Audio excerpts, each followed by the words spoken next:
योगेन चित्तस्य पदेन वाचां मलं शरीरस्य च वैद्यकेन योपाकरोत्तं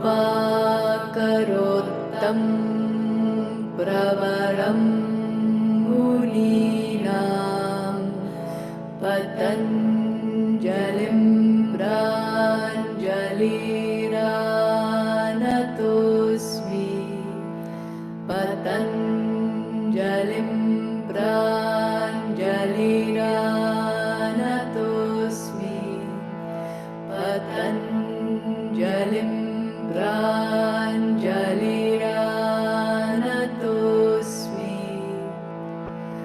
आबाहुपुरुषाकारं शङ्खचक्रासिधारिणं सहस्रशिरसं श्वेतं प्रणमामि पतञ्जलिं प्रणमामि पतञ्जलिं प्रणमामि.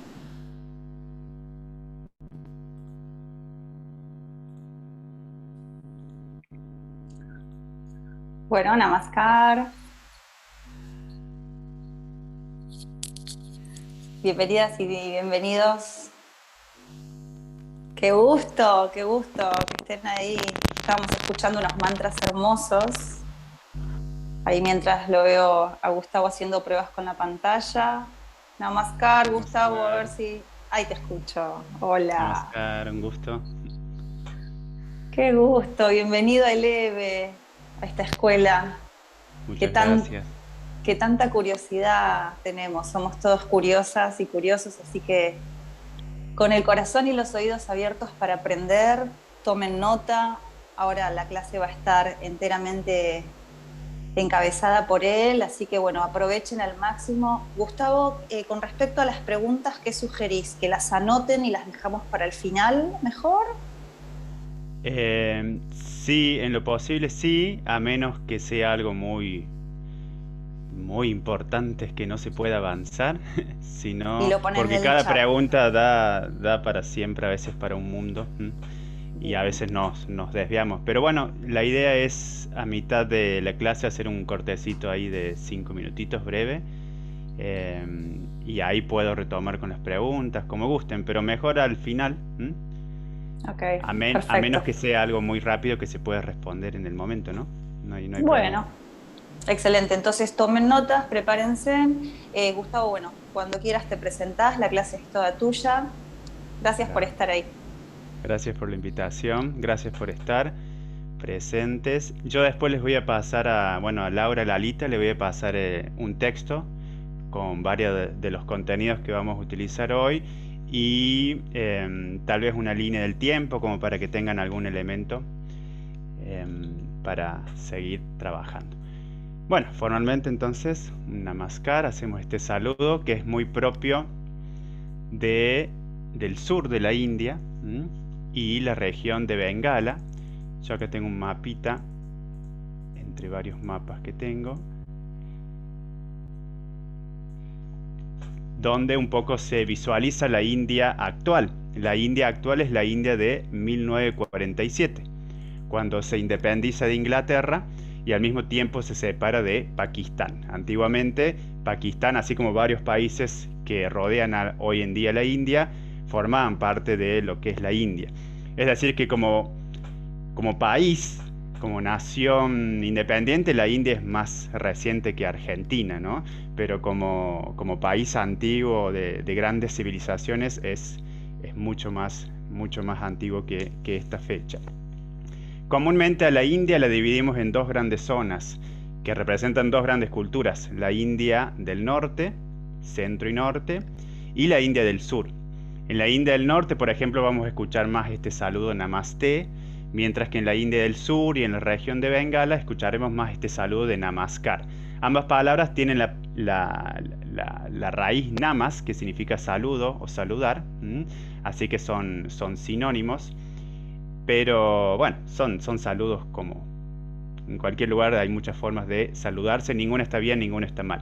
La diferencia un poco entre el norte y el sur tiene que ver con lo que vamos a hablar un poquito hoy, que es la llegada de los arios, de los pueblos arios, que a lo largo de varias generaciones y varios siglos han ido ingresando sobre todo por el noroeste de la India, viniendo desde Asia Central. Digo a lo largo de los siglos porque no hay que pensar que los arios vinieron de una sola vez a la India, y no hay que pensar tampoco que son un solo pueblo, son varios pueblos, fueron varios pueblos a lo largo de la historia. Y bueno, acá si observan, dice meseta del Deccan, es una gran meseta, que eso impidió un poco que los arios llegaran al sur de la India. Por eso el sur quedó bastante autóctono con la cultura de los drávidas. La cultura de los drávidas era una cultura que decimos o le llamamos tántrica. Podemos decir que la cultura original de la India es la cultura del tantra. Tantra acá, seguramente ya saben, no hace referencia a esta connotación sexual que luego va a llegar a Occidente. Eso justamente es un poco la combinación entre los pueblos arios, que traen sobre todo el culto al falo, que luego se va a mezclar con el culto a Shiva y va a terminar en el Shiva Lingam, y todo eso va a generarnos esta connotación de tantra y sexualidad. Pero en realidad la cultura del tantra, por ejemplo, la meditación es una práctica tántrica. Los pueblos arios no meditaban, los pueblos arios recitaban, sobre todo recitaban versos o himnos dedicados a distintos dioses de la naturaleza, el dios del sol, el dios del rayo, el dios del fuego. Hacían muchos sacrificios en torno al fuego, sacrificios de animales, incluso de personas. Bueno, eran prácticas muy diferentes a lo que realizaba la cultura tántrica, ¿no?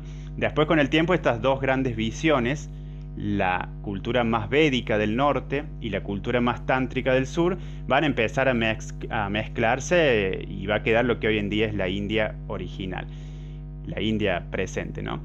Y los arios tampoco van a poder llegar mucho a la región de Bengala, que es esta que está aquí. Principalmente la región de Bengala la componen estos estados de India, Bengala Occidental. Acá, por ejemplo, está Calcuta. Seguramente han escuchado esta ciudad, la ciudad de Calcuta, la Madre Teresa de Calcuta, que bueno, no es de Calcuta, pero vivió ahí. Y el país actual de Bangladesh. Bangladesh en este año también se va a separar de la India, hoy en día es otro país, pero bueno, todo esto se conoce como la región de Bengala, y es una región tántrica por excelencia, es muy espiritual. Acá se han revelado muchos mantras muy bellos. Por ejemplo, el mantra Hare Krishna en el siglo XV fue revelado en esta zona. En esta zona también se reveló el mantra Bhavanam Kevalam de mi maestro Ananda Murti.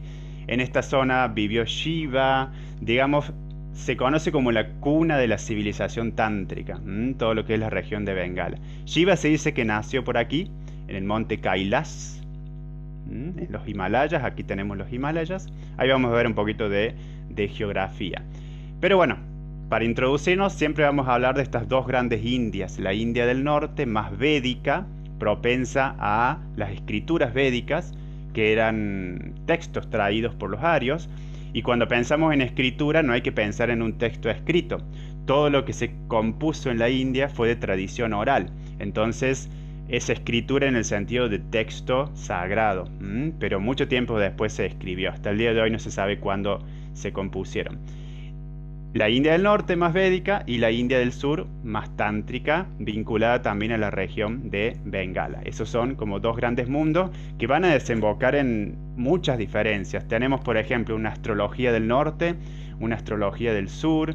Tenemos, por ejemplo, música clásica del norte, música clásica del sur. Los sánscritos también se diferencian un poco por la zona. Bueno, han tenido mucha influencia esto. Bueno, pero para arrancar, aunque ya arrancamos, vamos a ver cuál era el nombre original de esta India. Bueno, India no se llamaba India, se empezó a llamar India desde hace muy poco. ¿Por qué India? India fue un término que le colocan los persas. Antiguamente el país de Irán, hasta 1935 aproximadamente, se llamaba Persia. Entonces los persas empezaron a denominar a los pueblos que vivían al lado del río Indo, indios, ¿no? Y esto, fíjense la importancia que tuvo en aquella época, porque en algún momento siempre India quiso ser, o fue, la cuna de la civilización mundial y todos querían ir a India, desde comerciantes hasta Colón querían llegar a la India. Después Colón llega a América Latina y nos va a llamar indios, pensando que había llegado a la India, ¿no? Eso ya se conoce. Pero bueno, todos querían ir a esta India, a estos pueblos que rodeaban el río Indio. Incluso la palabra evolucionó, primero tenía una S y una DH, Sindhu, que es río en sánscrito, y luego se le va a sacar la S y la H y va a quedar Indo, el río Indo. Pero podemos decir que el nombre original de India es Bharata, Bharata Varsha. Varsha significa región o país, y Bharata tiene muchos significados.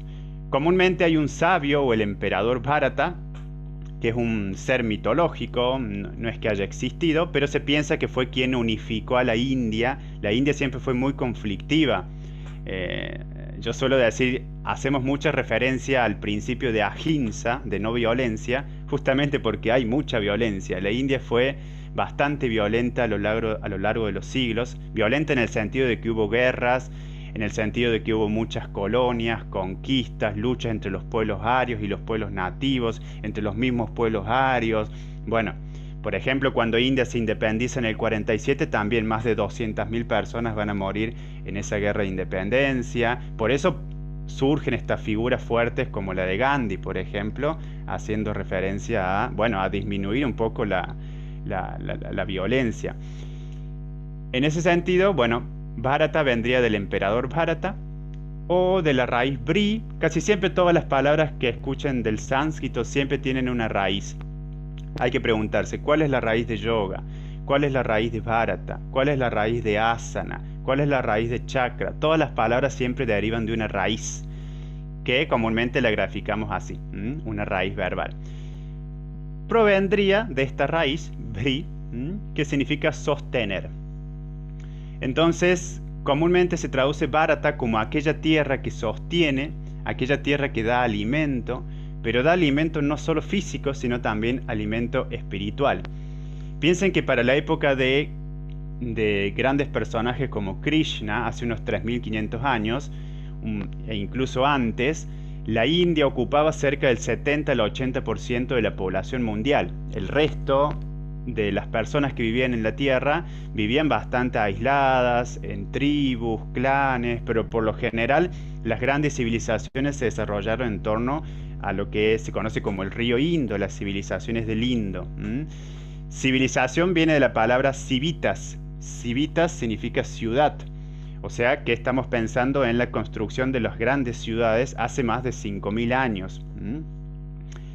Y algunos dicen que Bharata se forma de estas tres sílabas, Bharata. Bharata de Baba, que significa como ideación, emoción, estado mental. Raga, que hace referencia a la melodía, a la estructura melódica de la música. Y Tala, que significa ritmo, o la estructura rítmica. Comúnmente la música se estudia en melodía y ritmo, raga y tala. Entonces fíjense, la palabra Bharata resumiría toda la ciencia musical de la India, porque la música es el principal arte en la India. Y dentro de la música, el principal instrumento es la voz humana. Por eso siempre se dio tanta importancia a la recitación y al canto de mantras. De hecho, todos los instrumentos musicales en la India van a nacer para acompañar o para imitar a la voz humana, que es considerada el principal instrumento por excelencia.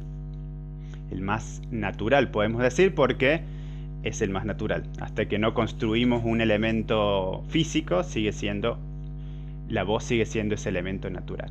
Entonces, antiguamente, incluso hoy en día, las personas le llaman Bharata, Bharata a la India actual. Bueno, vamos a ir viendo algunas cositas. Esto es lo que les comentaba de las grandes civilizaciones que se desarrollaron sobre todo en el norte de la India, la civilización de Mohenjo-Daro y Harappa, sobre todo, hace unos 5.000 años. Después, cuando los arios empiezan a ingresar por el norte, algunos dicen que van a van a ocupar toda esta zona, van a desplazar a los pueblos que habitaban aquí, van a destruir estas grandes ciudades y van a ser reemplazadas por ciudades arias. Otros dicen que no, que estas ciudades ya se empezaron a desintegrar, por lo cual la llegada de los arios fue natural y no fue tan invasiva. Hay dos grandes civilizaciones en lo que es norte de la India. El Indo, acá corre el Indo, el río Indo. Hoy en día corre más por Pakistán, o sea que Pakistán debería llamarse India en realidad. Y por eso es muy importante en el mapita que estamos viendo, ahí se los comparto de nuevo, que todas las tradiciones que nos llegan de la India, no hay que pensar en la India actual de 1947. ¿Por qué? Porque Shiva, por ejemplo, nació en la región del Tíbet, lo que hoy en día es más o menos sur de China. O sea, tendríamos que decir que Shiva es chino en vez de indio. Buda, por ejemplo, nació en la región de Nepal, por aquí, que es otro país. Entonces tendríamos que decir que Buda es nepalés, no es indio.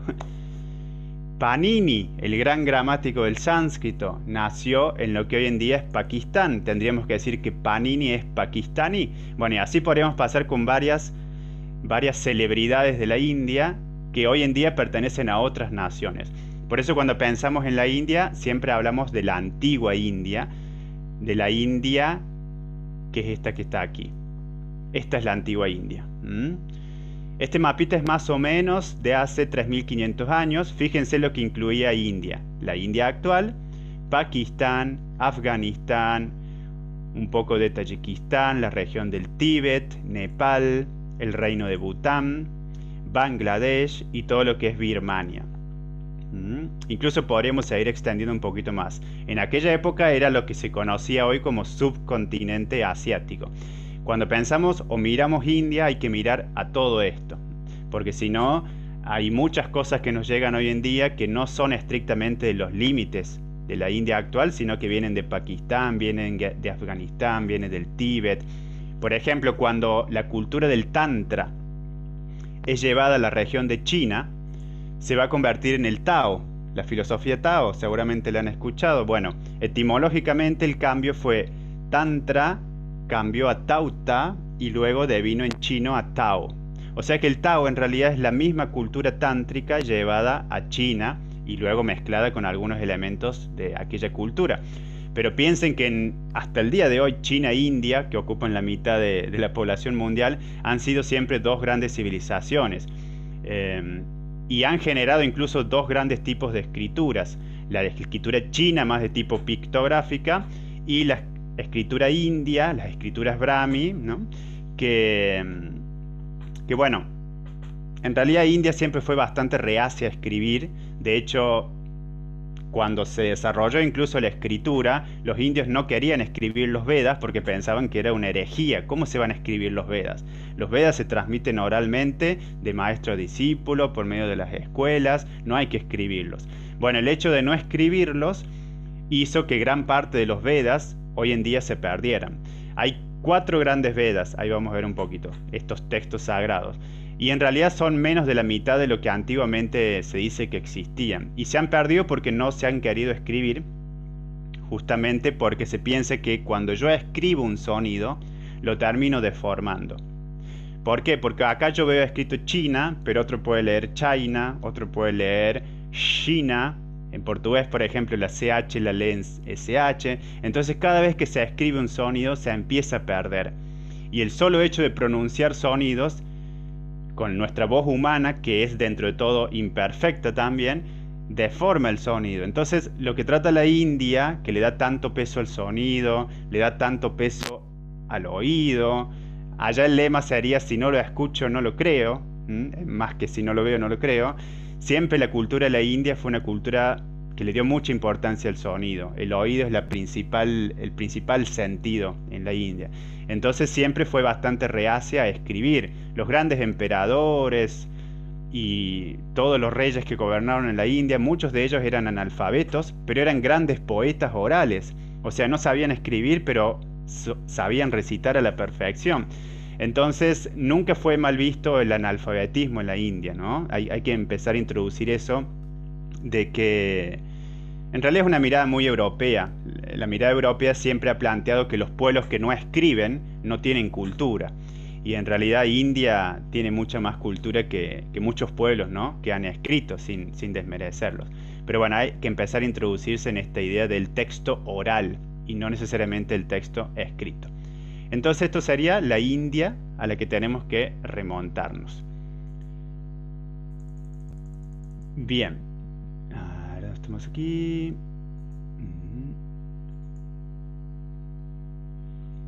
Ya llegando un poquito a lo que es India, vamos a ir tocando diferentes temas, a lo que es el yoga específicamente. Tenemos a este personaje, que es un ser mitológico, pero también, según nuestro maestro, fue un ser histórico, o sea que vivió en la India hace unos 7500 años. Hace unos 7500 años nace Sadashiva. Sada significa siempre. Sadashiva era el Shiva que estaba siempre con las personas. Él nace en la región del Tíbet, lo que hoy en día es el Tíbet. Shiva significa bienestar, significa aquel en el que reposan todas las cosas. Hace referencia al principio cognitivo. Pero bueno, fíjense lo interesante. Shiva tenía 3 esposas: Parvati, Ganga y Kali, que existen hoy en día como esposas mitológicas, pero en realidad la explicación histórica es que Shiva estaba casado con la diosa Arya. En aquella época India tenía 3 grandes pueblos. Podemos pensar los pueblos arios, que eran generalmente de tez blanca, eran altos, eran musculosos, eran el prototipo que tenemos hoy en día de la persona rusa. De hecho, el ruso es una de las lenguas más parecidas al sánscrito. Si ustedes estudian sánscrito, estudian ruso, van a ver que hay decenas y decenas de palabras que son iguales. Justamente porque estos pueblos vienen del sur de Rusia y van a llegar a la India y luego van a retornar de nuevo a esa zona. Entonces Parvati representaba a la esposa aria del pueblo ario. Ella era blanca, aquella que viene de la montaña, Parvata, como Parvatasana, postura de la montaña. Aquella que nació en las montañas, porque de hecho nació en los Himalayas. Luego teníamos a la esposa Kali. La esposa Kali es la diosa negra. ¿Y qué significaba que era la esposa negra? Era la esposa nativa, la de los pueblos drávidas, con B corta. Y finalmente la esposa Ganga. La esposa Ganga era la esposa amarilla, que representaba al pueblo mogol, a los mogoles, a los mongoles, pero que no tiene nada que ver con Mongolia. Era el pueblo amarillo, que bueno, va a estar muy vinculado a todo lo que es la cultura china también. La diosa Ganga dicen que después se convierte en el río Ganges, ¿no? Mitológicamente Ganga y Parvati eran hermanas. Parvati se casa con Shiva y Ganga es raptada, es raptada por los dioses, se convierte en la Vía Láctea. Luego Parvati se enoja porque no le dejan tener un hijo con Shiva, esto en el marco de la mitología. Entonces Parvati lanza una maldición a la tierra, Ganga tiene que descender de la Vía Láctea y se convierte en el río Ganges para eliminar los pecados, ¿no? que un poco generó la maldición de Parvati. Por eso el Ganges se considera un río sagrado en el sentido de que limpia los pecados. Pero bueno, nuestro maestro decía que si el Ganges fuese un río sagrado, los seres más sagrados de la tierra serían los peces que viven en el Ganges.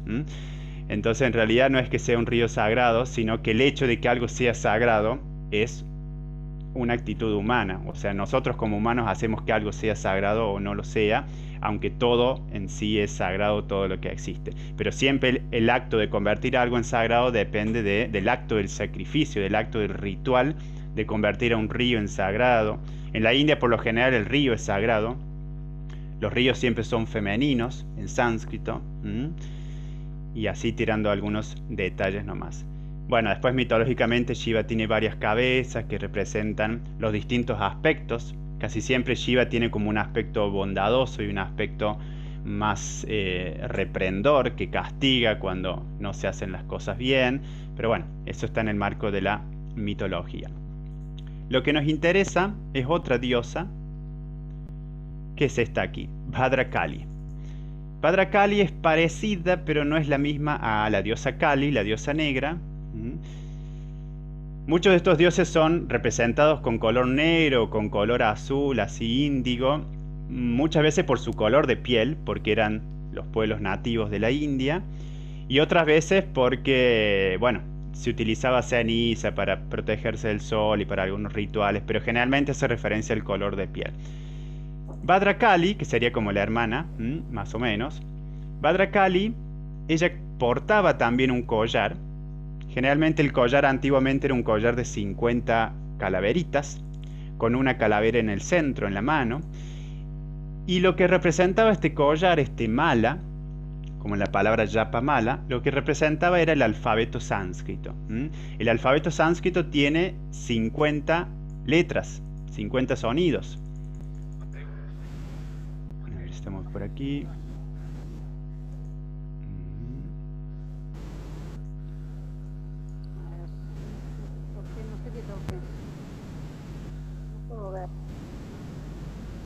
Ahí hay alguien.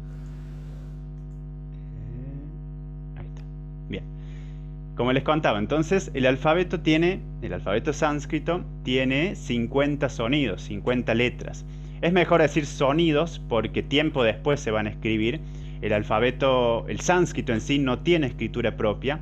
Estas letritas que solemos ver, que están aquí al costado, que se conoce como Devanagari, esto no es sánscrito, sino que es la escritura, es una escritura, así como estas letritas nuestras son la escritura latina, esas letritas son la escritura Devanagari. La escritura Devanagari se utiliza para muchas lenguas, no solo para el sánscrito. El hindi, por ejemplo, utiliza el Devanagari, el nepalí, el maratí, el sindhi. Hay docenas de lenguas de la India que utilizan este alfabeto. Entonces cada vez que vemos estas letritas no hay que pensar que se trata de sánscrito, porque puede ser otra lengua.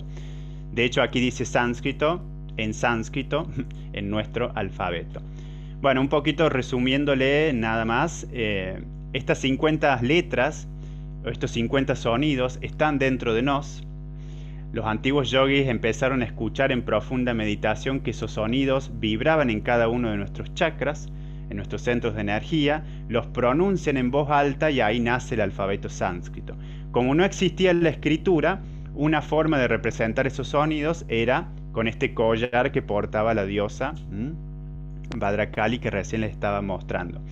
Cada una de esas calaveritas, a ver si estamos por aquí,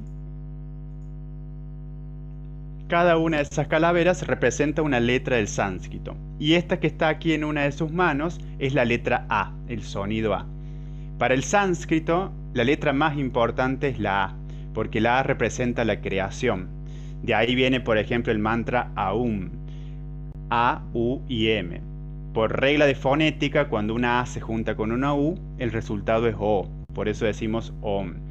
Pero cuando cantamos el mantra Om, en realidad decía nuestro maestro, el mantra Om, el sonido Om, no es un sonido para cantar. No se canta porque es un sonido para escuchar. Es el sonido mismo del universo. Entonces, ¿por qué todo el tiempo cantamos o decimos Om? Cuando se recita el Om en algún mantra, lo que se está cantando es los tres aspectos de la entidad creadora. La A representa la creación. La U representa la conservación, la preservación. Y la M, la destrucción o la disolución. Comúnmente se lo asocia con la Trinidad hindú, Brahma, Vishnu y Shiva. Brahma, el creador, Vishnu, el preservador y Shiva, el destructor.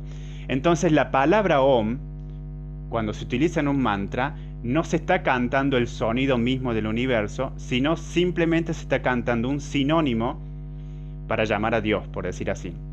A Dios le puedo llamar Hari, a Dios le puedo llamar Brahman, a Dios le puedo llamar Om, porque tiene estos tres aspectos. Entonces, cuando se canta el mantra Om, se está cantando en realidad el nombre de la entidad suprema y no necesariamente el sonido Om del universo. Entonces, esta sería la letra A, que es la letra más importante. De hecho, la mitad de las palabras en sánscrito terminan en A. Tienen muchas A. La A es como la letra idolatrada por excelencia. Y esos sonidos entonces están dentro de nuestro interior. Por eso cuando cantamos un mantra, en sánscrito, lo que estamos haciendo es trabajar con los sonidos mismos que están en nuestro cuerpo, y por eso a los mantras no hay que traducirlos, hay que utilizarlos en su lengua original, en el sánscrito. Todo lo que ocurre en nuestra mente, dicen los antiguos, son como vibraciones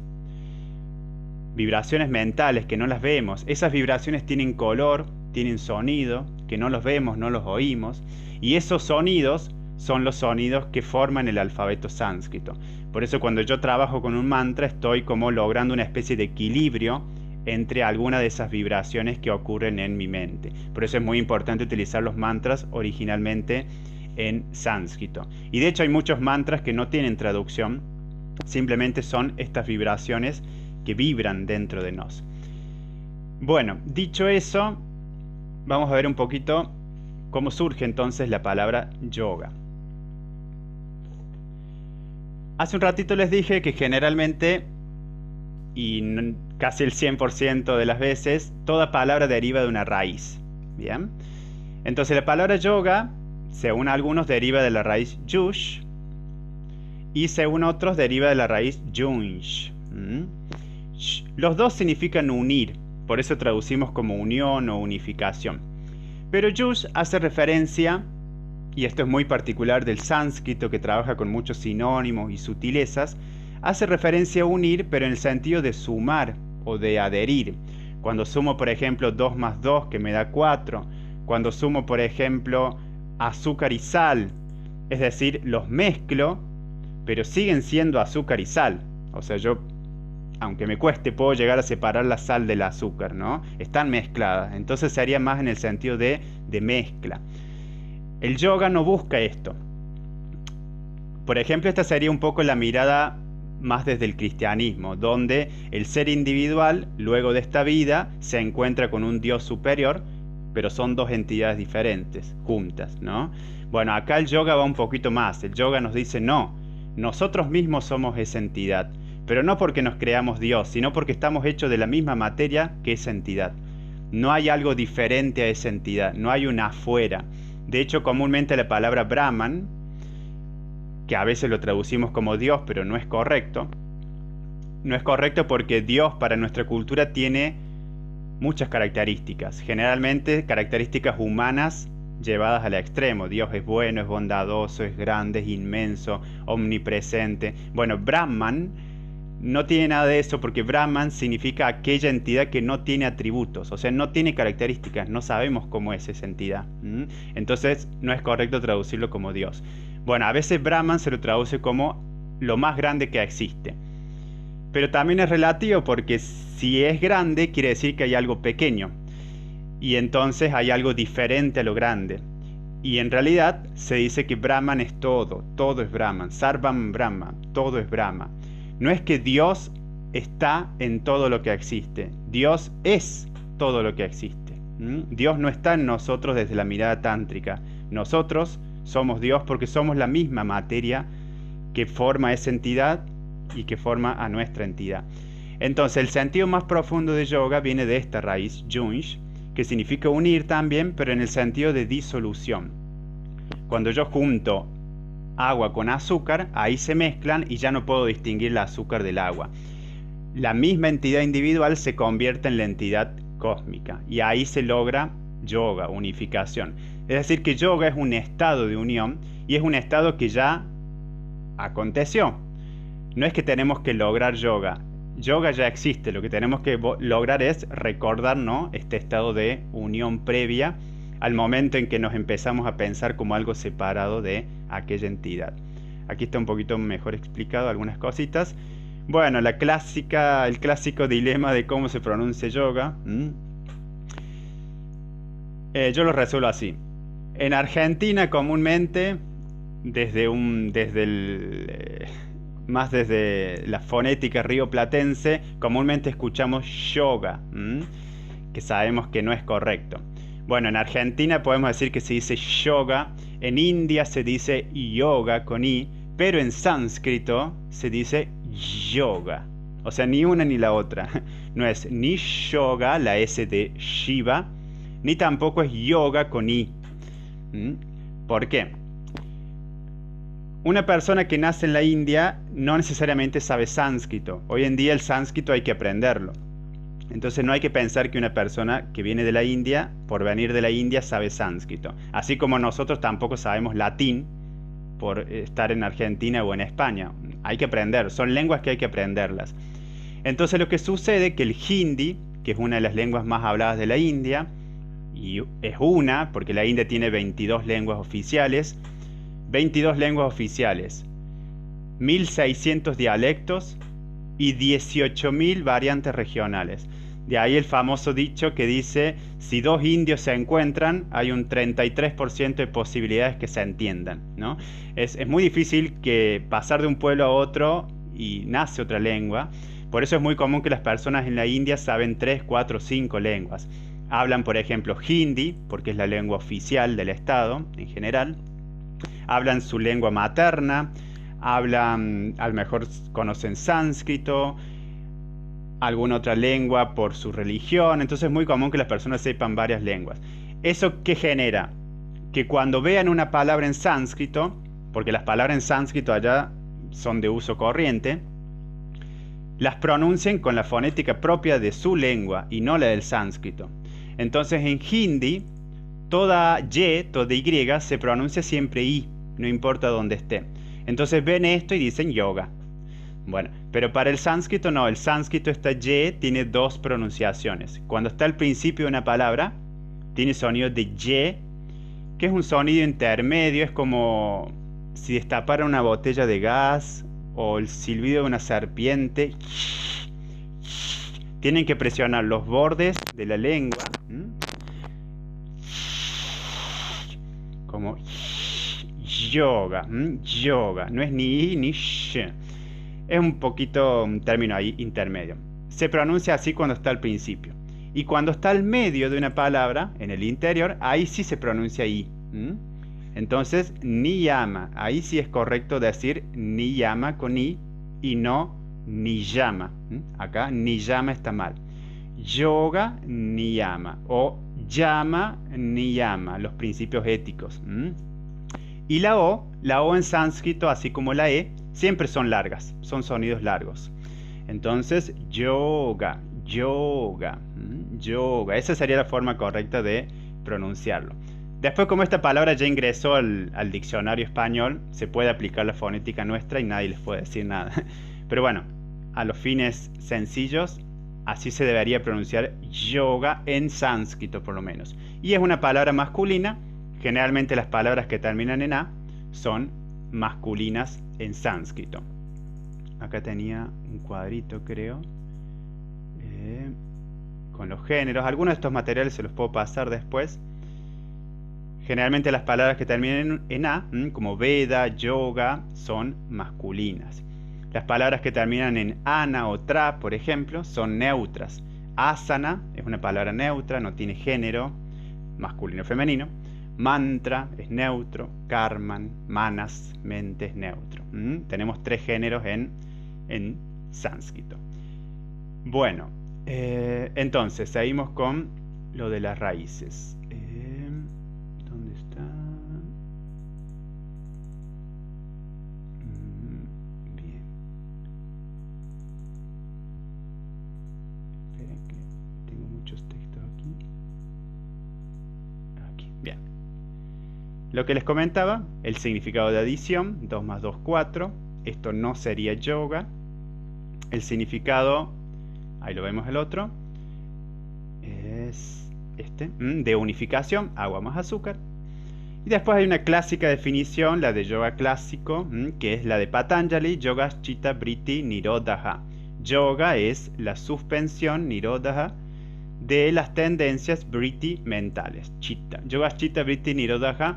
Patanjali aquí en su obra, en los Yoga Sutras, dice que el yoga es la suspensión de las tendencias mentales. Según el Tantra, eso no es muy correcto.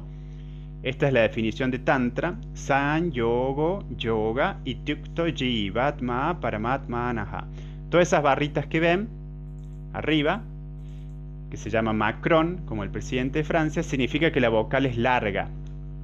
Jivatma. Y la J la pronunciamos también como Jivatma, el alma individual. Yoga es la unión del alma individual con el alma suprema. Esa es la definición tántrica del yoga. Unificar nuestra conciencia individual con la conciencia cósmica. Eso sería yoga. Porque comúnmente decimos yoga, unión o unificación. ¿Pero de qué?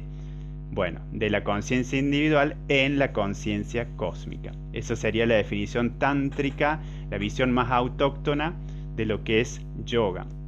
Piensen que el yoga también era de tradición tántrica porque los arios no practicaban yoga ni cantaban mantras como se canta en la cultura tántrica. Por ejemplo, en el tantra los mantras mejor pronunciados son aquellos que no se pronuncian, o sea, hay que cantarlos mentalmente, porque cuando yo pronuncio un sonido, ahí interfiere la propia fisiología de cada uno, y uno va a pronunciar un poco la N diferente al otro, la S diferente, como recién que veíamos yoga.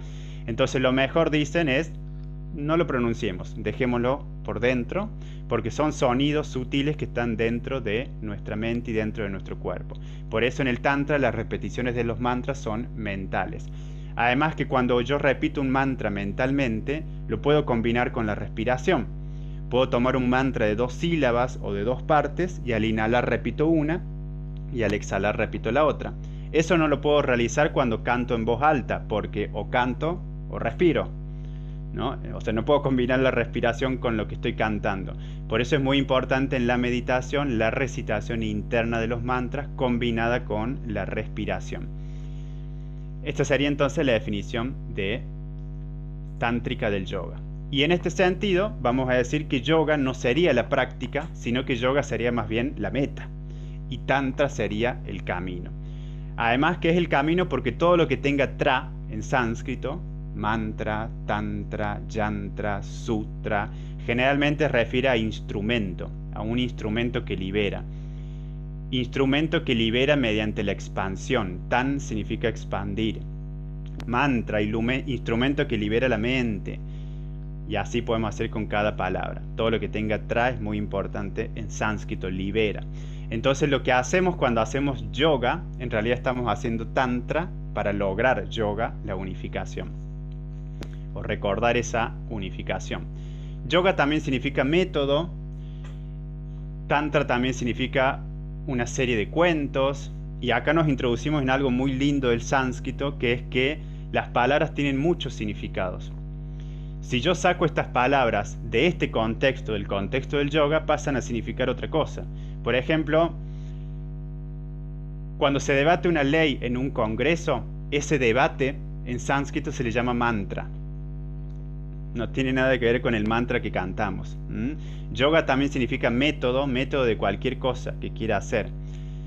¿Qué otra palabra? Por ejemplo, generalmente todas las palabras que utilizamos las utilizamos con el significado que les damos en el contexto del yoga, pero si las sacamos de contexto pasan a significar otra cosa.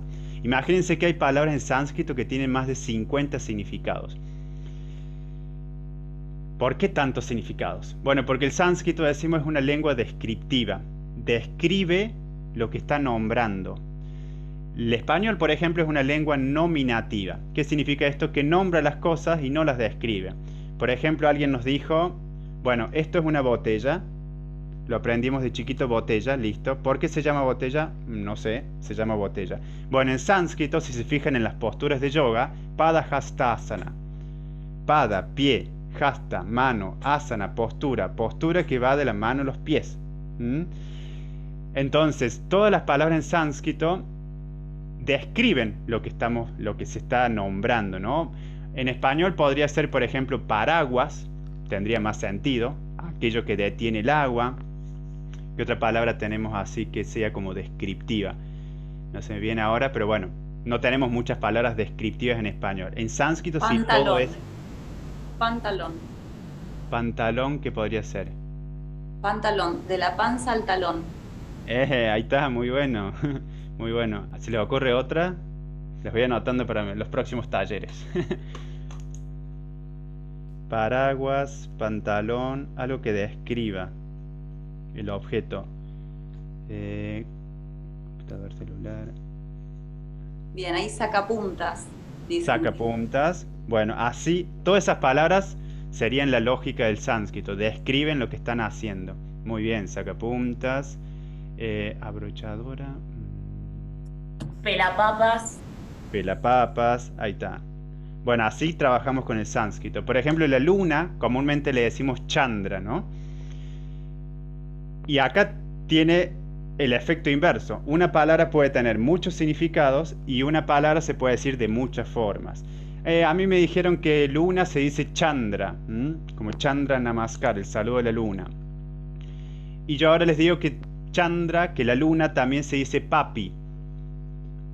Papi, ¿por qué?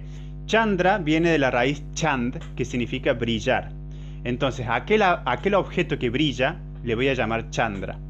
Pero no solo la luna. Cualquier objeto que brille, yo le puedo llamar Chandra. Por ejemplo, el color azul es Nila. Entonces, al mar le puedo llamar Nila. Al cielo le puedo llamar Nila. Uso el mismo término para nombrar a diferentes objetos. Porque lo que le interesa al sánscrito es qué quiero describir de eso que estoy nombrando. ¿Qué quiero? Por ejemplo, pada no solo significa pie, también significa palabra. Guru Padam, la palabra del gurú, no tiene nada que ver con el pie del gurú. Entonces, en el contexto de las asanas, pada va a significar pie, pero en el contexto de un texto puede que signifique simplemente palabra. O en el contexto de la poesía va a significar el cuarto de un verso. Un verso tiene 4 padas o 4 partes, y así es muy importante el contexto. El Rig Veda, que es el Veda más antiguo, se compone de 10 mandalas. Y no son los mandalas que tenemos visualizados como las figuras geométricas. Mandala significa libro, no tiene nada que ver con el mandala que conocemos. Y así es muy importante el contexto. Siempre se dice que las palabras solitas en sánscrito, la verdad, no tienen mucha importancia. Entonces les comentaba, Chandra viene de Chand, brillar, porque todo viene de una raíz. Pero a la luna también le puedo llamar Papi. Papi significa aquel que bebe. ¿Y por qué a la luna le llamo aquel que bebe? Porque bebe los rayos del sol. Entonces la luna puede ser llamada Papi, porque bebe los rayos del sol. Una persona borracha en estado puede ser llamada Papi porque bebe. O sea, yo puedo usar el mismo término para cualquier cosa que describa eso que estoy utilizando. Es muy interesante. Por eso el sánscrito tiene muchos sinónimos. Es una lengua muy sinonímica.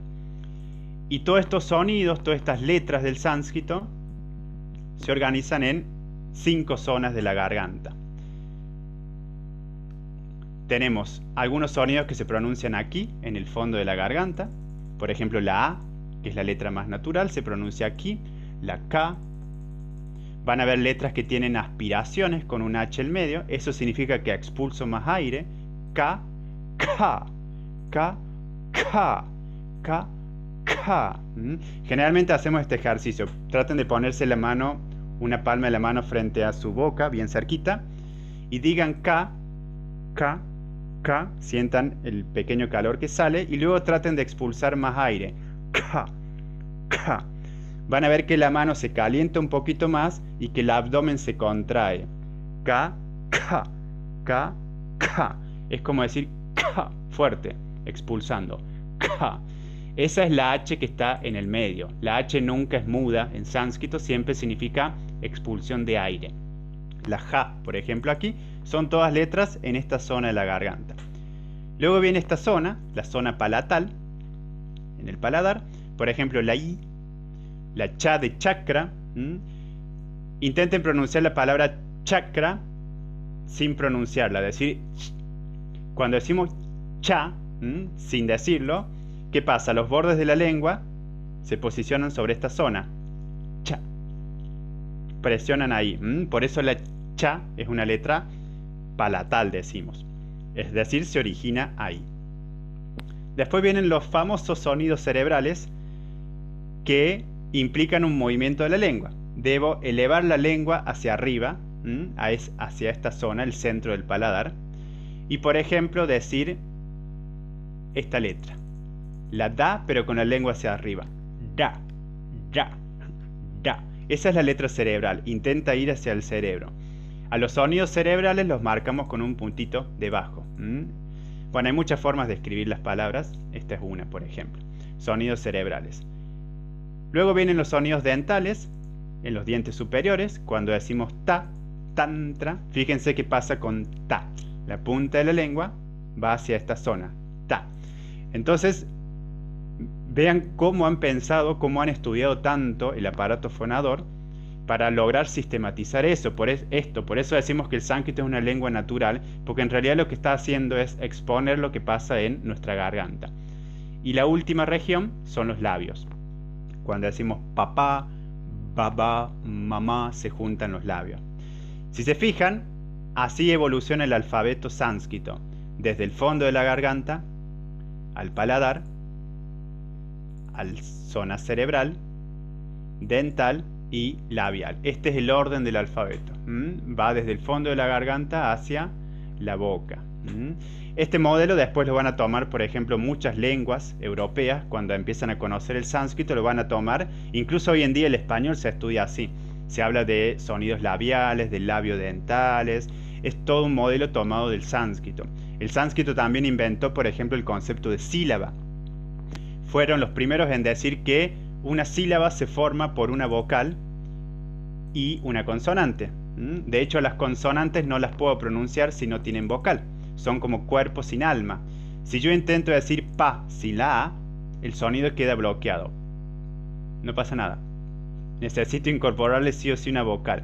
Entonces el concepto de sílaba, fíjense cómo al OM también se le llama la sílaba primordial, la primera sílaba. El concepto de sílaba es un concepto que lo traemos del sánscrito, así como muchas palabras que derivan del sánscrito. El verbo ir es i en sánscrito. ¿Qué otra palabra tenemos? Por ejemplo, la palabra pimienta, pipali, viene del sánscrito. Hay muchas palabras que vienen, yugo incluso, que viene también ahí de yoga. El yugo, ese elemento, ¿no?, que se ponían los bueyes, es un elemento de control, ¿no?, para que no se separen. Entonces, en ese sentido, yoga significa establecer control sobre la mente para que esté unificada, ¿no? Y aplicar yugo, aplicar esa cualidad de control sobre la mente para lograr el estado de unificación. Entonces, desarmando las palabras en sánscrito podemos sacar muchos significados, y eso es lo lindo que tiene. Y entonces, cualquier palabrita en sánscrito la podemos explicar siempre de dos formas. Gramaticalmente, siempre decimos que vienen de una raíz. Por ejemplo, la palabra mantra viene de la raíz man. Esto, si quieren, yo después se los paso para que lo tengan. La raíz man generalmente son verbos, significa pensar o creer. Entonces, mantra es aquello en lo que yo estoy pensando, debe haber una ideación, un significado, y debo creer en ese significado, ¿no? Hay un viejo dicho que dice: el mantra puede repetirse miles de veces, pero si no tiene la intención adecuada, si no se conoce el significado, si no creo en el mantra, es como estar tarareando como un loro. No va a tener ningún beneficio. El mantra, yo debo creer en el mantra y debo conocer el significado del mantra. La palabra guru, por ejemplo, viene de la raíz gri. Gri, que significa llamar, invocar, enseñar. Aquella entidad que invoca, que llama, que enseña. Guru, por ejemplo, también es un planeta. Guru, por ejemplo, significa sílaba pesada. Guru literalmente significa pesado. No significa maestro, significa pesado. ¿Y por qué al maestro se le llama pesado? No porque sea pesado en sí, sino porque tiene el peso de su autoridad, el peso de su palabra. Entonces, las palabras tienen muchos significados según el contexto. Esto se utiliza desde la gramática, preguntarse la raíz. Comúnmente en las escuelas de yoga trabajamos más desde esta mirada, que es la mirada filosófica. ¿Y qué significa esto? Que yo a cada palabra la puedo desarmar en sílabas, y cada sílaba tiene como un significado implícito. Mantra, por ejemplo, man hace referencia a la mente y tra hace referencia a la liberación. Guru, gu se refiere a la oscuridad, y ru, quien disipa. Guru, quien disipa de la oscuridad. Por ejemplo, la palabra hatha, de hatha yoga. Ha, haciendo referencia al sol, a todo lo que tenga que ver con el día, el cielo también. Ha también significa cielo. Y ta, haciendo referencia a la luna o todo lo que tenga que ver con la noche, ¿no? La combinación de la energía solar y lunar sería hatha. Entonces, esta es otra forma de explicar los términos en sánscrito. O rama. El sánscrito juega también mucho con el intercambio de sílabas. Hay una leyenda que cuenta que antiguamente la palabra era Mara, al revés. Mara significa muerto, y luego se invirtió y quedó Rama, que significa inmortal. Entonces fíjense ese juego también de sílabas, porque la sílaba es muy importante en sánscrito. De hecho, el Om, como les contaba, es una sílaba, o los Villa mantras, los mantras semillas de los chakras, también son una sola sílaba. Lam, ban, ran, yang, han, tan. Es muy importante la idea de sílaba. Entonces, desde esta mirada filosófica, cada sílaba tiene como un significado propio. La palabra tantra trae liberación, y tan puede significar ignorancia o torpeza, es decir, aquello que libera de la ignorancia. Y en este sentido es interesante porque el sánscrito tiene muchas palabras que son una especie como de onomatopeyas, o sea, por ejemplo, tan hace referencia a golpear. Entonces cuando yo me golpeo estoy siendo torpe, entonces me libero de esa torpeza. O por ejemplo, hay muchas palabras en sánscrito que tienen sonido de S, Saraswati, el río Saraswati. Sarva, que significa todo. Swara, que significa vocal. Sarpa, que significa serpiente. Todo eso tiene una fluidez. La vocal tiene un sonido fluido. El río fluye. La serpiente se mueve. Todo eso se indica en sánscrito con el sonido de S. Porque cuando yo pronuncio S, estoy haciendo que el aire fluya. Saraswati. Sánscrito. Sarpa. Es muy interesante. Por ejemplo, el verbo kshu significa estornudar, porque está haciendo una analogía al estornudo. Kshu. Si ustedes hacen kshu, significa estornudar en sánscrito.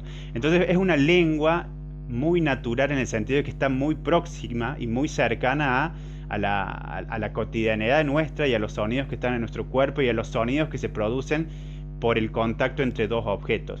En sánscrito trabajamos con dos tipos de sonidos.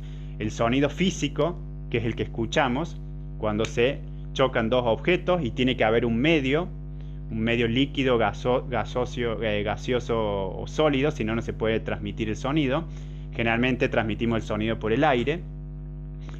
Ese sería el sonido físico, pero lo que le interesa al sánscrito y al mundo de la India es el sonido espiritual, o sea, el sonido que no se escucha, el sonido que se escucha por dentro, con los ojos cerrados. Ese es el verdadero sonido, y para eso hay que estar en profunda meditación, y en profunda meditación podemos llegar a escuchar todos estos sonidos, todas estas letras, incluso este sonido del Om, de la creación.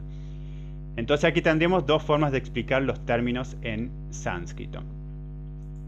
Por ejemplo, con algunas palabritas de yoga, y ahí hacemos un descansito.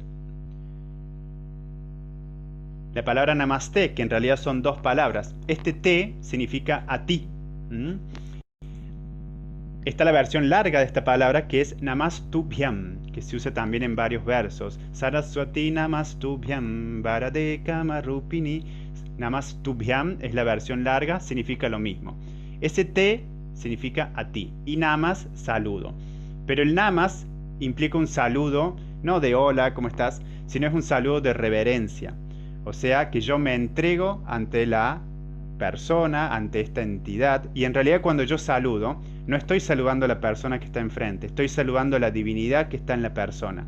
Por eso yo puedo utilizar namaste o namaskar sin que haya nadie al frente. Cuando me levanto a la mañana, saludo, namaskar, porque estoy saludando a la divinidad que está en mí y que está en todo lo que existe y que es todo lo que existe. No es que está, sino que es todo lo que existe. Entonces un saludo a la divinidad. Y en realidad quien se beneficia de este saludo es la propia persona. Esto en sánscrito se marca con lo que le llamamos voces. Tenemos una voz activa y una voz pasiva y una voz media. Esto se indica, por ejemplo, yo compro una manzana. Bueno, si la manzana la estoy comprando para dársela a alguien o la estoy comprando para comerla yo, eso se indica con un verbo diferente. Entonces el namaste y el namaskar utilizan un verbo donde quien se beneficia de la acción soy yo mismo y no a quien estoy saludando. Entonces fíjense lo interesante, ¿no?, del juego de palabras que hacen, que cuando yo digo namaste o namaskar, me estoy saludando a mí mismo y yo mismo me beneficio de ese saludo a pesar de que pienso que lo estoy haciendo para otro. Y ahí se logra el efecto. Cuando yo creo que hago una acción para otro, ahí es cuando me beneficio, ¿no? Todo eso se marca con palabras en sánscrito, con verbos, con la selección de todos estos términos. Por eso es una lengua muy interesante en ese sentido. Y como les dije, todo viene de una raíz. Namaste viene de la raíz nam, que significa inclinarse, venerar, saludar. Mandala viene de la raíz man, que significa adornar, ornamentar, decorar, algunos significados. Dharma de la raíz dri, sostener, o sea que el dharma es lo que sostiene nuestra vida. Sin dharma no podríamos vivir o llevar una vida ética, por decir así. Acá se diferencia a veces el dharma con minúscula y mayúscula. La palabra dharma haciendo referencia a la naturaleza, a la ley, a las reglas éticas, y dharma con mayúsculas es el término que se utiliza en el budismo, haciendo referencia a la doctrina de Buda. A la doctrina de Buda se le llama dharma con mayúscula, o dhammapada. La palabra karman de la raíz kri, hacer, actuar, trabajar. Karman significa literalmente acción, no tiene nada que ver con la idea de karma que tenemos, significa acción. Asana viene de la raíz as, sentarse, encontrarse, residir. Entonces asana no es simplemente una postura, es una postura en la que me siento, en la que resido un tiempo y en la que me encuentro a mí mismo. Es mucho más profundo cuando conozco un poquito estos significados. Tantra de la raíz tan, extender, tejer. Mantra de la raíz man, pensar, creer. Yoga, ya lo vimos. Veda de la raíz vid, conocer, percibir, experimentar. Todo lo que sea, todo lo que venga de la India, cualquier conocimiento, se dice que es conocimiento si sirve para algo. Si no sirve, no es conocimiento. Debe servir al propósito espiritual. Por eso todos los textos de la India siempre son bastante religiosos, entre comillas, porque no les interesa el conocimiento por el conocimiento en sí, sino que nos sirva para el avance espiritual. Por eso significa experimentar, percibir. El conocimiento se descubre, no se crea en este sentido. Sutra, los Yoga Sutras. Sutra significa hilo, fibra, aforismo, viene de la raíz sip, que es coser. El Yoga Sutra es un hilo que une toda la obra. Por eso los sutras no se entienden si yo los aíslo. Necesito trabajarlos juntos, porque este sutra lleva al otro, y este sutra lleva al otro, y así sucesivamente. La palabra mudra, sello, gesto, anillo, viene de la raíz mud, alegrarse, deleitar, complacer. Chakra de char, todo lo que tenga char implica moverse, circular. Buddha, de la raíz bud, despertarse, entender, reconocer. Esto después se los puedo pasar. Brahman, de la raíz bri, agrandarse. Ahimsa, de la raíz hims, violentar. Pero siempre que pongo una A antes de las palabras, eso implica negación. Entonces, hinsa, violencia, ahimsa, no violencia. Vidya, conocimiento, avidya, ignorancia o no conocimiento. Y así. Y guru de gri, llamar o convocar. Bueno, gente, si les parece hacemos un descansito, unos minutitos, y volvemos con la última partecita. Vamos a... ¿Qué me queda? A ver, algunas cositas de historia. Y después dejamos espacio para las preguntas, si les parece. ¿Bien? Perfecto, 3 minutos nada más, un cachito así, algo rapidito para el baño, cargar mate y nos vemos en un ratito. Dale, como mande.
Buenas.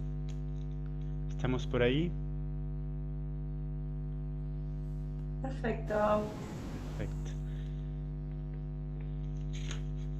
Bueno, vamos a terminar con algunas cositas, así dejamos espacio para preguntas. No sé, Laura, si les pudiste pasar el mapita blanco. No se los pasé. Ah, bueno, no era entonces. Eh, bueno, entonces acá continuamos con este mapita. Volvemos entonces, para comprender un poquito la India actual. La India de 1947, recordemos que antiguamente ocupaba otros países. Importante, los pueblos arios eran pueblos nómades, eran pueblos guerreros, eran pueblos que tenían un sistema de castas. Este sistema de castas lo van a traer a la India, o sea que antiguamente la India no tenía castas, extraída por estos pueblos. Van a traer las escrituras védicas, que son estos textos orales, y eso se persigue porque la cultura de la India no era una cultura adoradora de muchos dioses de la naturaleza. Generalmente los dioses de la India eran dioses, eran representaciones de una misma entidad, no eran entidades diferentes, mientras que los arios tenían dioses de la naturaleza, dioses, incluso armas que eran dioses, bebidas como la bebida soma, que era también considerada un dios, hacían recitaciones orales muy marcadas. Todo eso van a traer a la India cuando ingresan por el noroeste a lo largo de varias generaciones. Hay varias migraciones de los pueblos arios.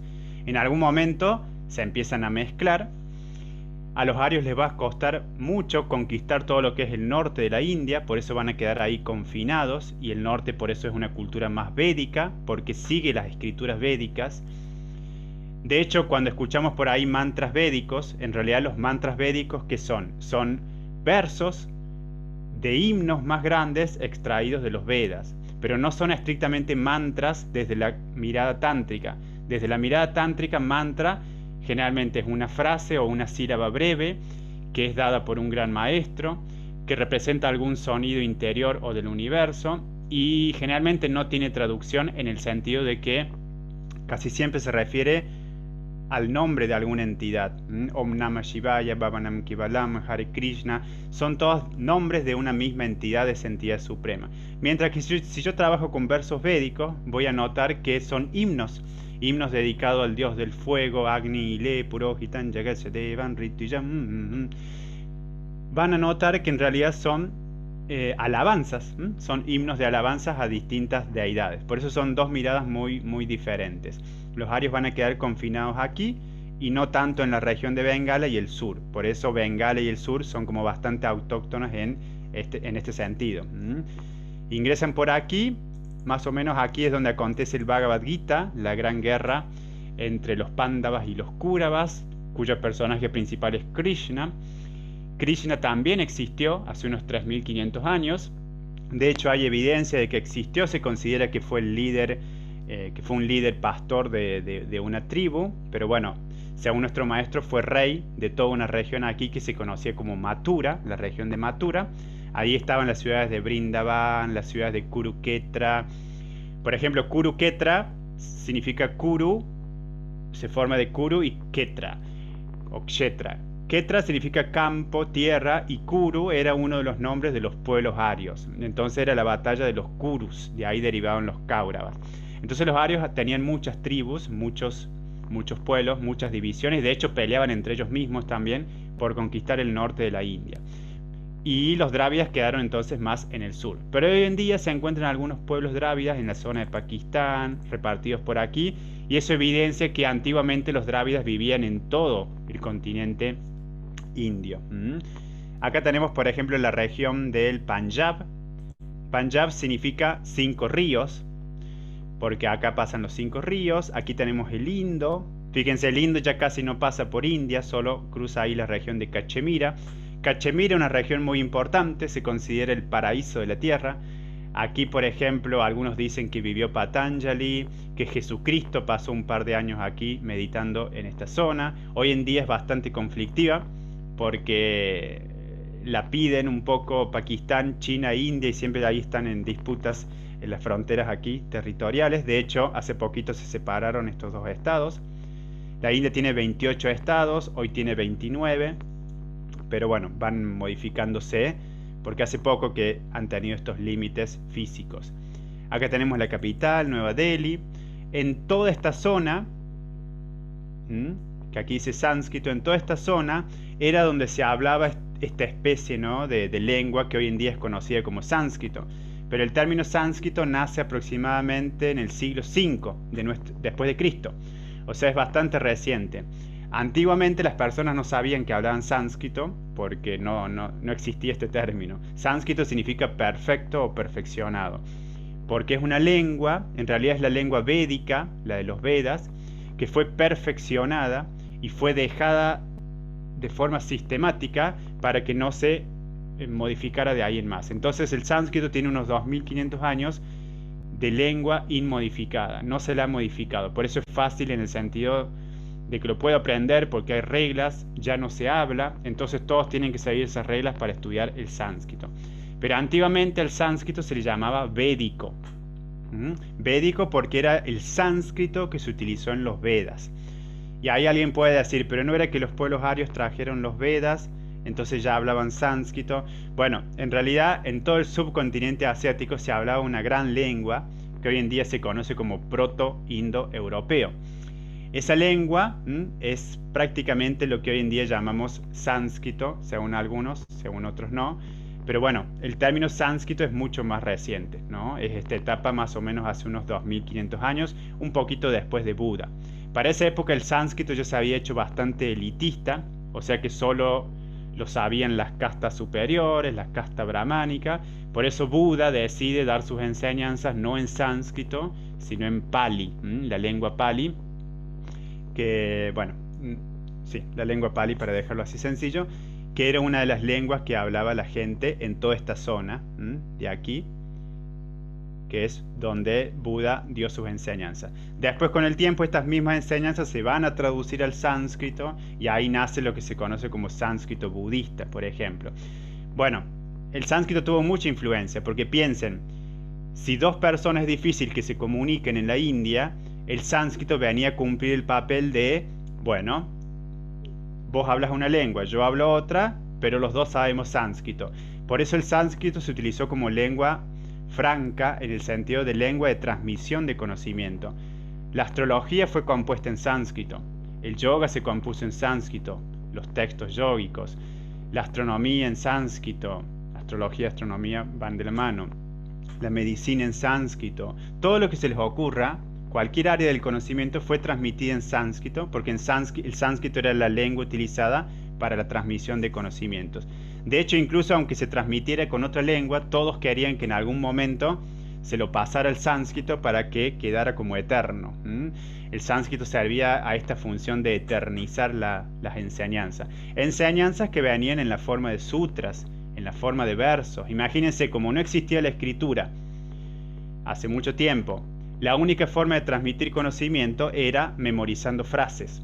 Y para memorizar frases, las frases tenían que ser breves, tenían que tener una rima, una métrica, una rítmica, cierta cantidad de sílabas. Todo eso ayudaba a la memorización y a la recitación de los Vedas y a la recitación también de los sutras. Por eso son frases muy breves, como la de Yoga Chitta Vritti Nirodha. Es la única forma que tengo de recordar y de transmitir en generación cada uno de esos versos. De hecho, por ejemplo, el Bhagavad Gita o la Bhagavad Gita es un librito chiquitito. Esas versiones que nos llegan grandes después, en realidad son comentarios de esos versos, porque como son versos breves, hacen falta comentarios.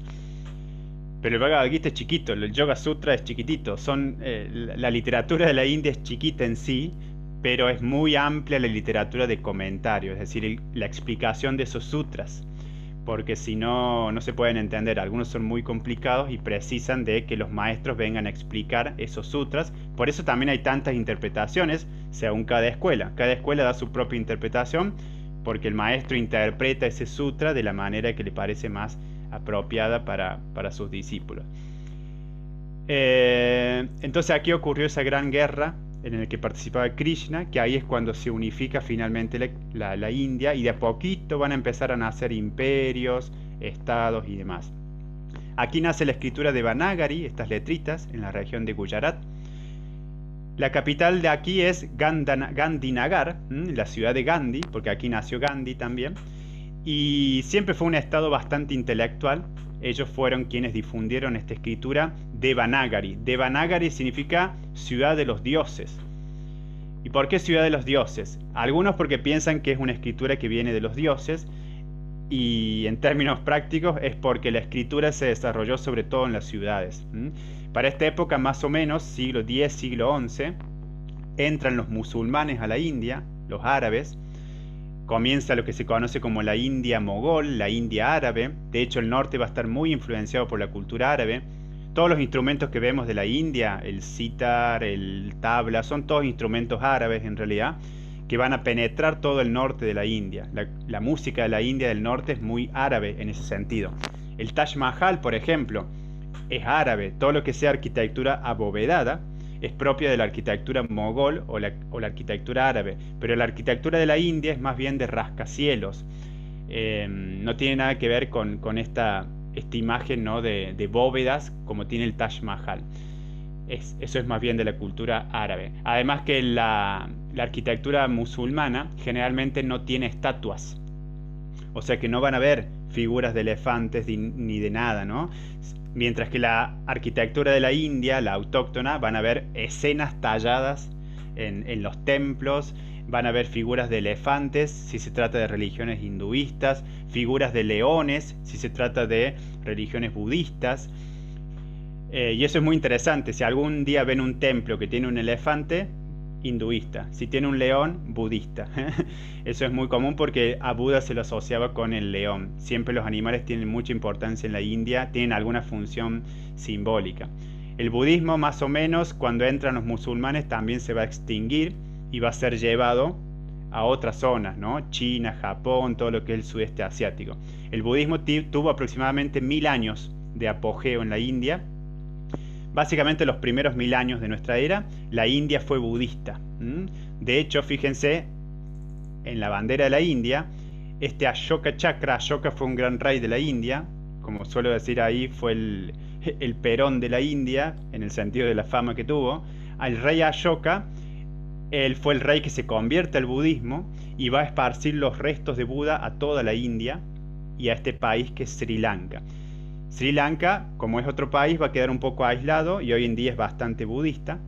Entonces, gracias al rey Ashoka, la India durante 1000 años se vuelve budista, los primeros 1000 años de nuestra era, pero luego cuando empiezan a ingresar los musulmanes, los árabes, los afganos, varios árabes de cultura, de religión musulmana, el budismo empieza a decaer y es llevado por medio de varios mensajeros a otras zonas, todo lo que es China, Japón, Tailandia y demás. Y de ahí a todo el mundo. Por eso el budismo hoy en día se convirtió en una religión mundial, mientras que, por ejemplo, el sijismo o el jainismo son religiones que quedaron reducidas a la India. Quedaron reducidas a la India porque se mantuvieron bastante conservadoras, en el sentido de mantener sus tradiciones, mientras que el budismo pasó por varios concilios, por varias divisiones. Hay varios tipos de budismo. Cuando es llevado a la región del Tíbet, van a ser el tantra budista o el budismo tibetano, que le da mucha importancia a la compasión. Si buscan, por ejemplo, discursos del Dalai Lama, van a ver que constantemente habla de la compasión, porque antiguamente el primer budismo no era muy compasivo, que digamos, era bastante individualista, o sea, yo debo liberarme del dolor y el resto prácticamente no existe, mientras que el budismo tibetano empieza a darle esta impronta más de solidaridad social al avance espiritual, ¿no? Bueno, ese budismo empieza a decaer cuando entran los musulmanes en el siglo X-XI, que empieza la India musulmana. Y luego, más tirando hacia poco, comienza la India británica, cuando India se convierte en colonia británica por unos 200 años, hasta 1947, no hasta hace mucho. Región de Cachemira, ya les dije ahí, muy importante, región de Bengala. Por acá pasan algunos ríos. El Ganges, fíjense, corre perpendicular al Indo. El Ganges costea los Himalayas. Hay dos grandes ríos que nacen de los Himalayas, que tenemos aquí este cordón montañoso. De hecho, los arios van a ingresar por una zona de los Himalayas, por el paso de Khyber, que es una zona donde dentro de todo se podía pasar, y van a empezar a emigrar, ¿no?, por toda esta zona, por aquí. Y de aquí se van a disparar para dos lugares, para el Ganges y para el sur, hasta acá. Entonces, cuando los arios llegan al Ganges, creo que están viendo la manito, ¿no? Cuando los arios llegan al Ganges, acá empiezan a instalar la civilización del Ganges. Veníamos de la civilización del Indo, primera llegada de los arios, a la civilización del Ganges, segunda migración aria. Y acá se instalan en el río Ganges y van a instalar la mayoría de los templos. Casi siempre los templos en la India están ubicados cerca de los ríos, porque el río es sagrado. Entonces todos los templos, hay muchos templos que costean el Ganges, que son templos, podemos pensar un poco más védicos en este sentido, templos más arios, que luego se mezclan con la cultura de la India y se genera esta especie de sincretismo, ¿no? Había como dos grandes ideas.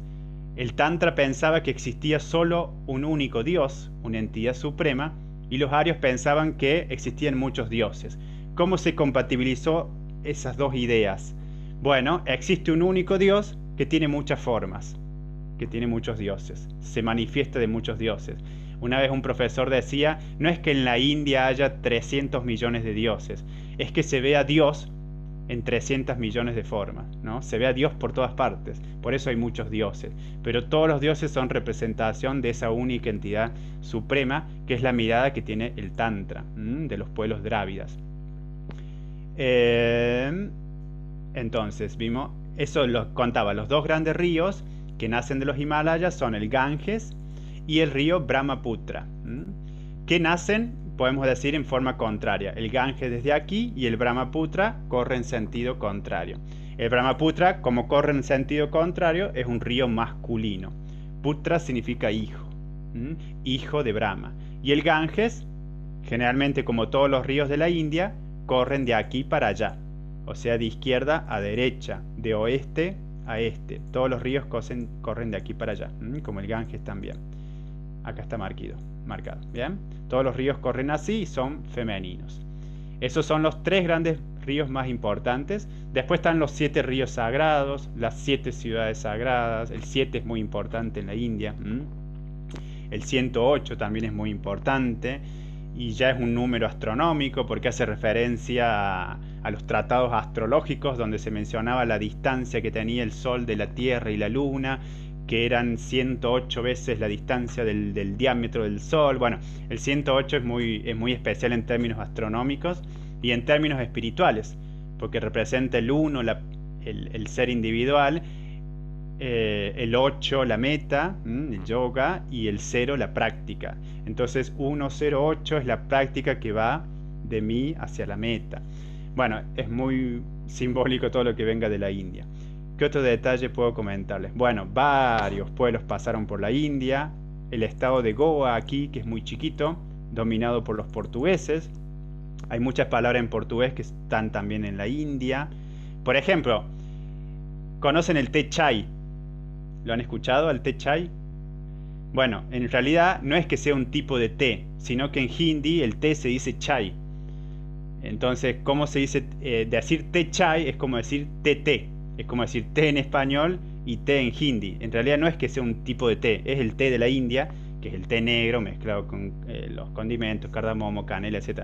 Pero en la India, té se dice chai. Y en portugués, té se dice cha. Se escribe cha sin la i. Entonces, fíjense, hay muchas palabras que vienen del portugués justamente porque fue también colonia portuguesa en esta zona. ¿Quiénes más estuvieron por aquí? Bueno, los estados del sur, franceses también.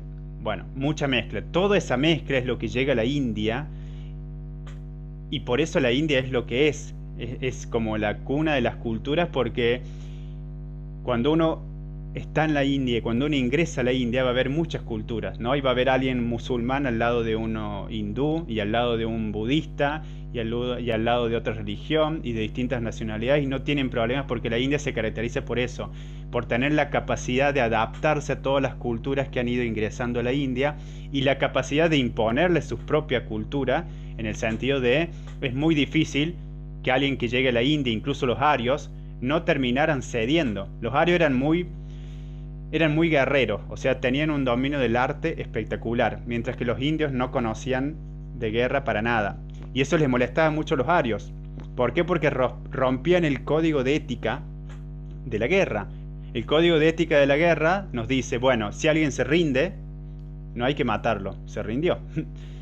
¿No? O si alguien, si alguien se rinde, no hay que matarlo. Cuando un ario se rendía, los indios de aquella época iban y lo mataban, aprovechaban que estaba ahí tirado o se rendía. Entonces les molestaba mucho a los arios porque no tenían un código de ética de guerra. Eran una cultura muy guerrera. Pero con el tiempo empezaron a adaptarse a la cultura de la India y empezar a esto de los mantras y empezar a esto de meditar. Entonces es una cultura que se adaptó a todas las culturas que llegaron, pero también impuso su propia impronta. De hecho, es muy difícil que Pakistán no tenga ningún elemento indio o China y demás. Bueno, ¿qué nos quedaría?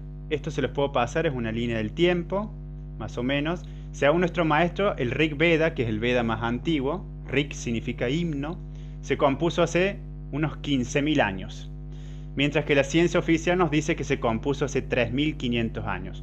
La diferencia es abismal y así siempre trabajamos con la historia de la India, son siglos aproximados.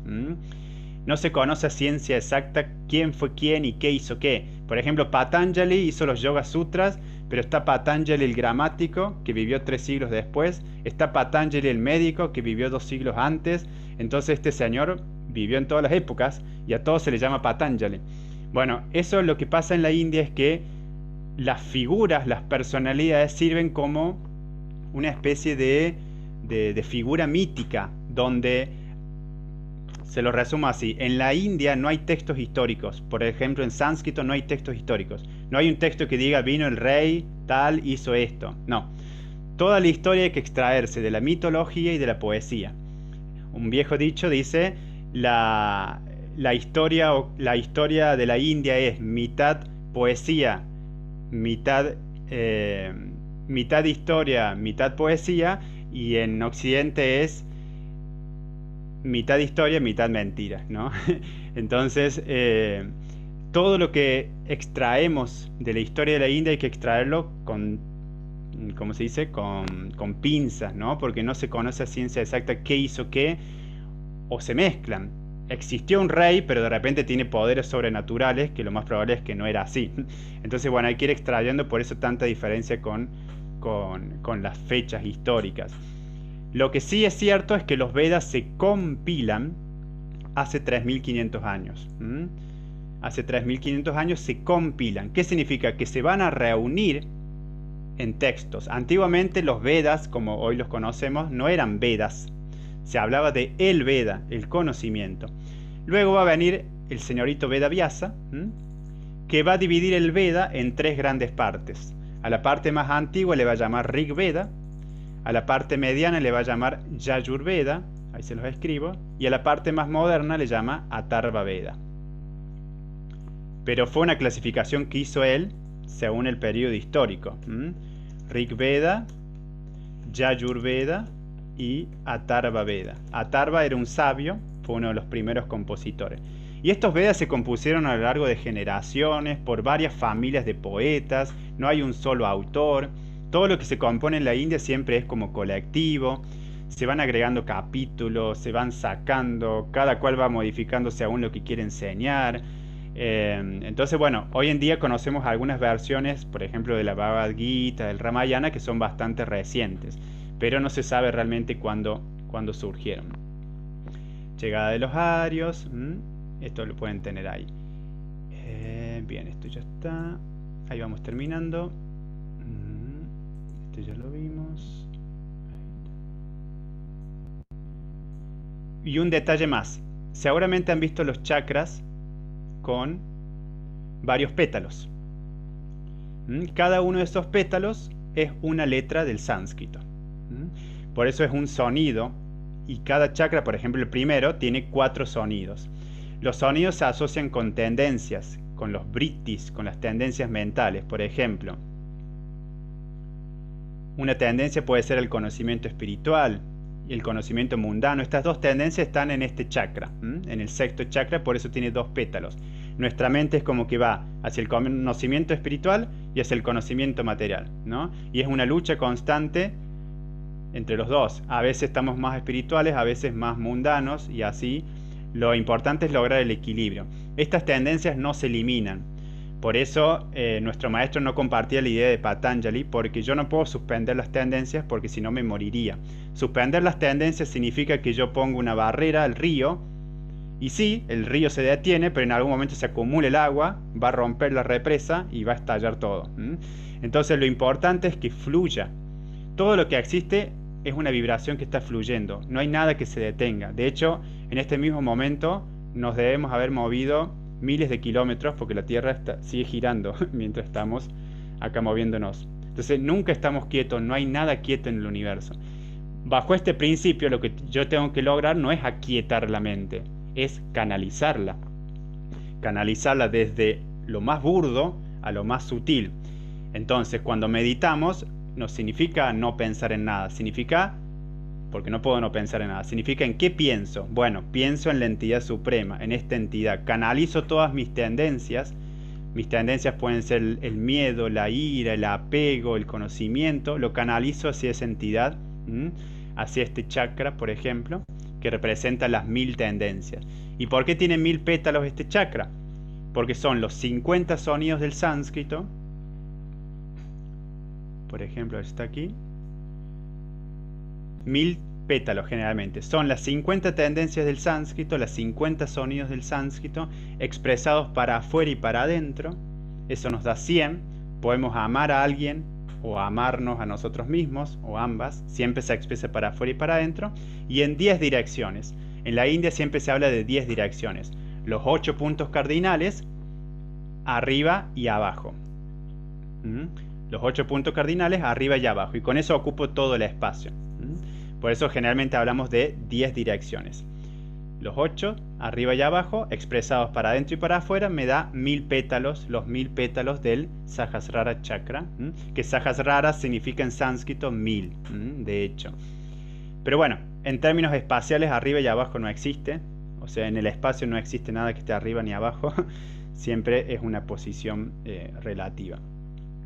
Los otros chakras, por ejemplo, tenemos 6 sonidos, 10 sonidos, 12 sonidos, 16 sonidos. Y estos 16 son, las 16 vocales del sánscrito. O sea, las vocales se encuentran en nuestro quinto chakra.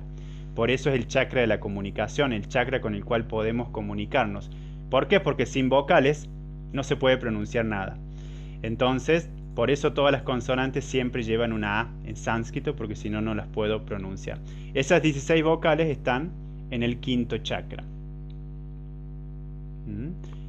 En el sexto chakra tenemos 2 sonidos, 2 tendencias, las últimas 2 letras. Y en el séptimo chakra todas las tendencias para afuera, para adentro, en 10 direcciones. Entonces fíjense cómo con el alfabeto sánscrito podemos estudiar incluso nuestro sistema energético, estudiar también la evolución del universo. Se dice que el universo está en la garganta de Brahman. Una vieja leyenda cuenta que una vez cuando Krishna era pequeño estaba comiendo tierra, la madre le reta porque estaba comiendo tierra, le pide que abra su boca, y cuando abre la boca la madre ve todo el universo en la garganta, ¿no? En esta idea de que el universo se origina a través del sonido y el sonido está en la garganta. Entonces, por lógica, el universo está en la garganta de Brahman, de esta entidad absoluta. Bien. Y este es el texto que les voy a pasar después para que lean. Aquí es Mumtaz Mahal, la esposa de Shah Jahan, que él hace el Taj Mahal en honor a su esposa cuando fallece a lo largo de 30 años. Esta arquitectura abovedada, que es de 1650 aproximadamente, 1650, es propia de la arquitectura mogol o la arquitectura árabe, que era la época en la que gobernaban los árabes ahí en la India. Shah Jahan y Mumtaz Mahal. Y acá, bueno, va hablando un poquito de todo lo que hemos visto, a ver qué me queda. Las lenguas. Cuando el sánscrito deja de utilizarse un poco, aparecen las lenguas prácritas o lenguas populares. Una de esas, por ejemplo, era el Pali, que utilizó Buda. Estas lenguas van a derivar, por ejemplo, en el ruso, en la lengua pashtun, en varias lenguas, en el panjabi. Hay muchos mantras de la corriente Kundalini que están en panjabi. Se dice que están en Gurmukhi, pero Gurmukhi es la escritura y Panjabi es la lengua. Mantras como por ejemplo Wahe Guru, que no es sánscrito, bien, es Punjabi o Panjabi. Las lenguas ubicadas ahí. Bueno, esto lo pueden leer con detenimiento. Fíjense cómo se llamaban antiguamente los reinos. El reino de Magadha, aquí vivió Buda. Por eso Buda en realidad habló Magadhi, no Pali. Magadhi era la lengua que hablaba y Pali era la lengua culta. Pali significa hilo porque se escribía en los hilos de las hojas. El reino de Magadha, varios reinos, 600 a.C.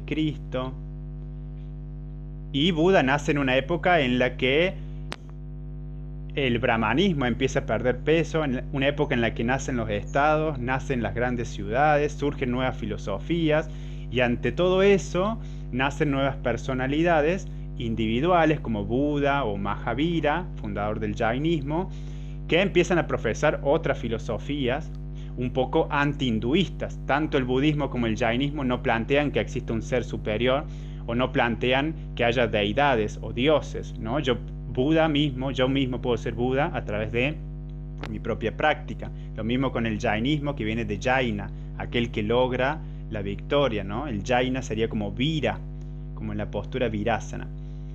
Y bueno, acá habla un poco todo lo que hemos visto, como para que les quede más ordenadito, un poco de los estados, para que conozcan la organización de India.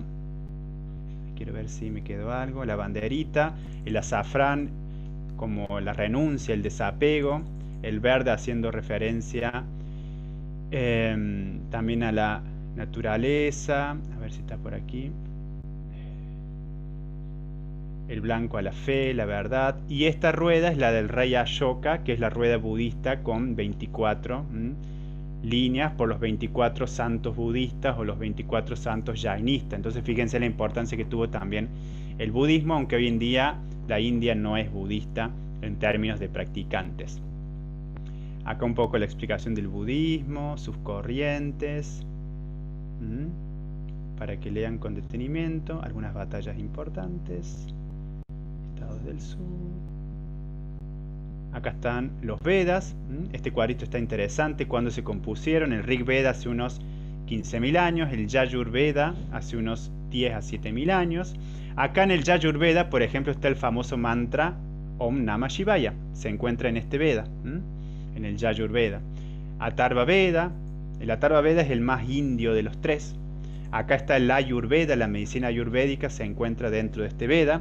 Cada Veda tiene como varios mini Vedas. Más o menos hace unos 5.000 años, cuando nace la escritura en la India, se empieza a escribir el Atharva Veda. ¿Dónde se compusieron? El Rig Veda en el Asia Central, en parte de Rusia. Rusia e India tienen mucho vínculo ahí histórico. El Yajurveda, sobre todo fuera de la India, parte en India, y el Atharva Veda, India y Afganistán. Y bueno, la composición un poquito.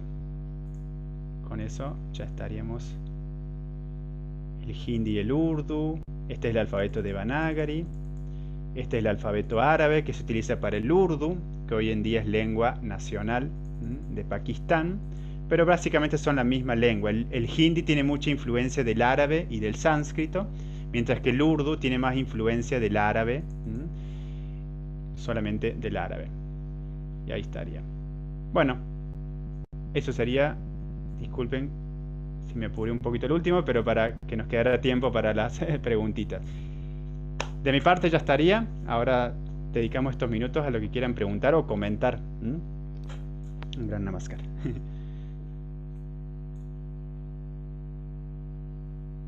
Bueno, en principio agradecerte. Es increíble toda la información que nos diste en este rato. ¡Wow! Wow. Yo no sé si todos tienen la misma sensación que yo, pero me quedé wow. ¿Cómo tan sencillo explicó algo espectacular, de complejo, de miles de años de historia? Yo te lo recontra agradezco, en serio. O sea, en realidad te digo eso, porque a mí no me quedaron dudas. Y quieren preguntar algo, háganlo, aprovechenlo ahora. De todas formas, tengo la sensación interna de que te vamos a tener por muchas clases, porque sos un genio, Gustavo, gracias. Bueno, muchas gracias. En serio, en serio. Bueno, a ver, ¿quieren preguntarle algo? De lo que vimos o de otra cosa, hay que aprovechar ahora.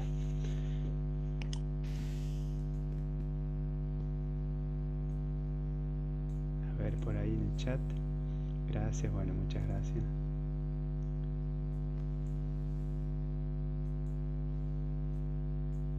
A mí Bueno, más que preguntar, yo si quieren digo algo solo, pero más que preguntar me genera como un montón de cosas guau en la cabeza porque ni me animo a preguntar así, porque uno tiene culturalmente otras cuestiones, que vos venís y rompés como estructuras y bueno, no sé, yo o sea, tendría que asimilarlo primero para preguntarte algunas cosas que me parecieron geniales y que realmente desconozco.